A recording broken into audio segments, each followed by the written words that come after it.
Okay, I'm still feeling kind of not good. I'm on lots of pain meds and muscle relaxants right now. It feels like I have a torn, I think it's called a hip labrum. It might be a nerve thing. I don't know. I've got some more physical therapy appointments next week. Anyway, so the grass is really long. I need to mow. Not sure if I actually can, but maybe I'll see if I can get to it tomorrow. I don't know what it is about today. Maybe the humidity's high, but there's mosquitoes out everywhere, even in the full sun. The garden is pretty much same old, same old. I got a couple more pumpkins out.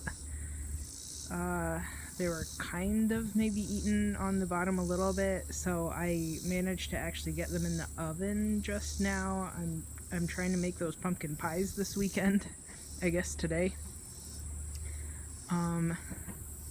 I want to make strawberry rhubarb jam to free up some room in my freezer, but that definitely takes a lot of bending and twisting and stuff, so I'm holding off for now. Maybe next weekend, we'll see. And I have a couple of zucchinis too. I remembered I was trying to make some zucchini relish, so I want to can that up too. Hopefully next weekend I feel better. I know I keep saying that every weekend, but you know. So the flowers aren't as profuse as earlier in the season, but they're still going pretty well. What else? I made an order with what's it called, rare seeds. Maybe a week ago. It just came. I ordered some dwarf moringa, so I just planted those in the 2 pots that the oca tubers didn't come up in, the peach oca tubers. So we'll see if I have some moringa trees sprout up from that. And I guess I'll have some buddies for the annona that I have, because I think that cinnamon tree is giving up the ghost.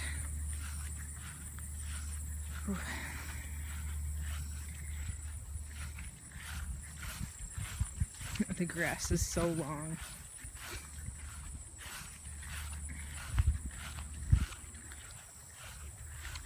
At least moving slowly with a hurt hip or whatever it is, you guys can enjoy the dragonflies and stuff. So, what's new? Not really much. That one Moon and Stars melon is still going strong, which is good. That raspberry that I moved is kind of unhappy. At least one of the stems on it still looks okay though. All the little seedlings that I had planted, they kind of look not so great, like the Swiss chard in there. We'll see what happens with them. I did get those pots to start some of the stuff inside in my plant room too, once I get it all cleaned up. Oh look, butterflies on the marigolds. Some of these tomatoes have yet to actually set fruit yet. Oh, that's what happened this week. I started harvesting some of the beans. So the yellow ones that I had originally gotten a couple of seeds last year that I grew to get even more seeds for this year. The ones that were this side of the trellis. So I started picking the brown or almost brown pods and have a good couple handfuls of essentially drying beans, like what you usually buy beans at the store as, just single bean seeds essentially for cooking up. So I've got a lot of those. They're kind of white in color. I got some of the canary beans are ripe too. I planted them at the bottom of here in the corner of some of the beds. So they're a little bit yellowish, which is nice. And then a couple of the bush beans, but quite honestly the bush beans this year are kind of a bust. I'm not sure why. I think I'll plant more of them next year, but I think next year this is gonna be a melon bed. I think I'm gonna take these rhubarb and put them over there on that end bed where there's all the asparagus, and just have that be like the perennial bed with asparagus and rhubarbs in there. Probably make this melons too. You know, I think next year I'm just gonna try to grow melons. All I really want is tomatoes and melons, so maybe that's all I'll grow. Some of those berry bushes, I don't know if you can tell, but they've lost all of their leaves. I think they were in the process of doing that anyway, even before the repot, so I I hope they're surviving as at least roots, and they'll just resprout next year when they're happier. So those zinnias, white and red over there, and there's yellow and red over here, they finally opened up. So I'm not sure if I can actually walk over this. It's a little bit hard in my current state, but I'll try.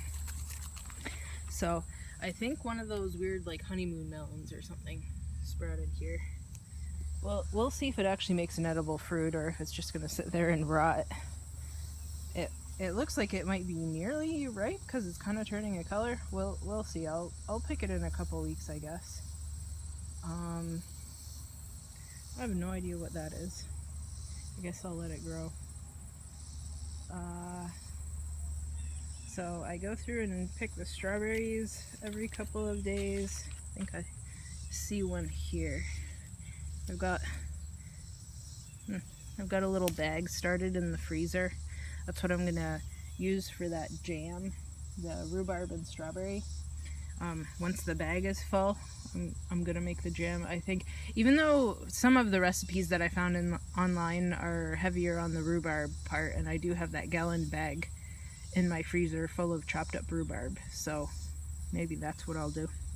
I'll use the rhubarb heavier one, and I think I have roughly 2 cups of strawberries saved now.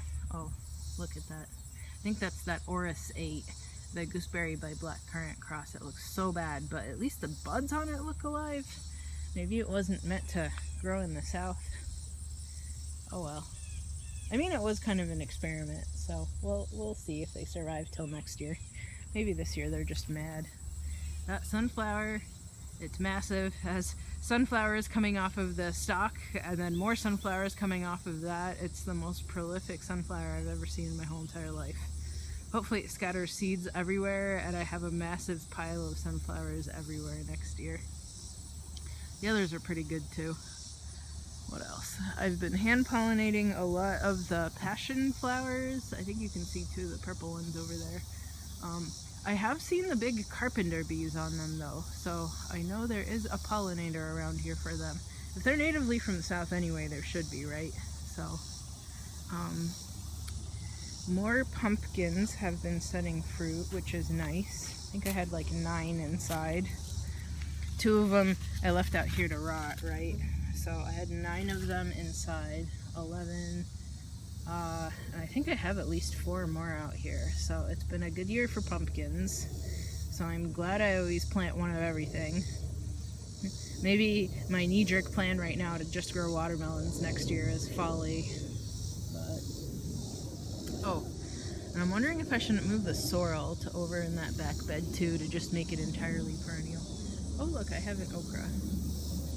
Maybe I should bring my basket out here every time that I come out, because there's always something. Not a lot this year, every single time I come out, but there's enough to make a handful of food, you know?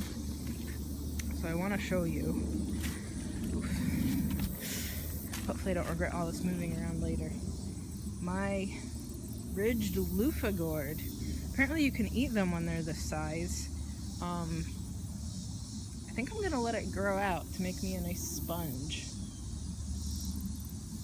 I think the other one that it had a female bloom over here earlier hadn't set, but that's okay. And the corn is a bust this year, by the way. Like the couple of cobs that I've gotten only had like maybe 10 kernels on them, so kind of gave up. But that's okay, right? I've got okra this year to nibble on, so like I said, there's always a little bit of something. So that might be it. While I'm down here, I guess I'm just gonna pick that stuff and fill my shirt and have strawberry stains on it like all the rest of my shirts, because I'm not sure I can make it up to the house and then all the way back again with the basket. So maybe I'll rearrange these gourd vines a little bit. They're trying to take over the okra and tomato there. So till next week. Oh, by the way, cucumbers, total bust. I think I got all of 5 cucumbers off of them this year. They've all died back from here except for like maybe that one vine, which isn't setting fruit, because the cucumber beetles took it all out, all this nasty brown stuff. So maybe next year I give up on them if the cucumber beetles have found me and don't want to leave. Okay, now that's it. Okay, bye till next week.